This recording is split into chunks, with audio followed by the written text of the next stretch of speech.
Peti bakar dia. So naik bau-bau sedap mana? Canggih geng ni. Dah main try. Kita bersama dengan Big Cup. Big Cup apa? Pot Big Cup. Pot Big Cup Malinja lagi. Malam tu kita main beli malam. Jadi hari ni siang pun nampak dia punya warna teh air dia tu. Selain teh air, ada macam-macam lagi. Kau boleh main tengok kat sini lah. Lokasi Bukit Temin. Waffle buat juga ke? Itu hanya tak ada nak basuh tepung. Okey. Betul lah tu ada. Jadi hari ni kita fokus sayang saja. Kita buat dua. Cik Noh nak try ambil teh air berserta dengan cheese. Cheese tu mozzarella ke? Mozzarella cheese. Cream cheese. Aku ingat mozzarella cheese dalam tu bertali-tali lah. Dia cream cheese. Okey, tak apa, bagi Cik Noh lah rasa cream cheese, saya teh air biasa. Tepi jalan je guys. Maksudnya pemain pada sana daripada Simpang Bukit Temin, no? Sana daripada Makam Masuri. Sini pun ada homestay.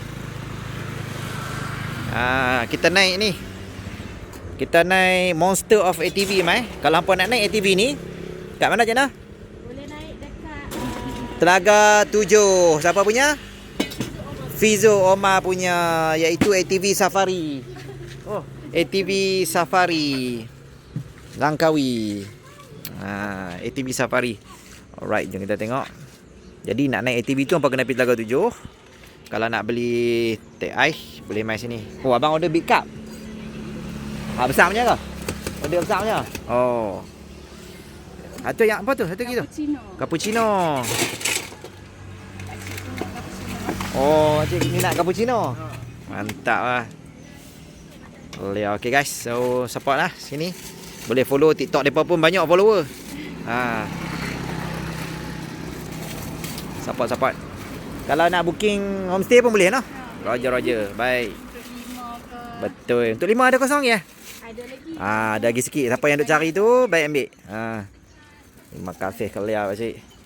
Bayar habis satu ya? 3. Untuk anak ke apa pakcik? Ada. Baik. Tak apa cik, saya banyak cik. Tak apa.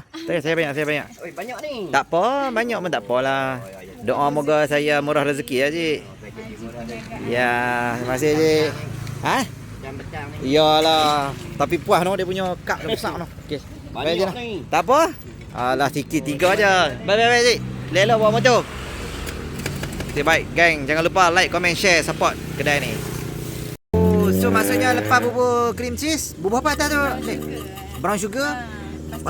Peti bakar dia. So naik bau sedap mana? Canggih geng ni.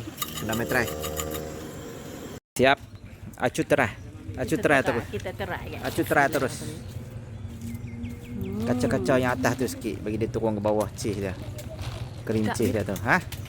Padu Ni saya punya. Ni kami bagi tak. Allah, terima kasih. Tak weh. Apa kena try weh? Kalau ya. Try rugi, kami try dah. Padam apa tengok saja. Okay guys, jom balik lah.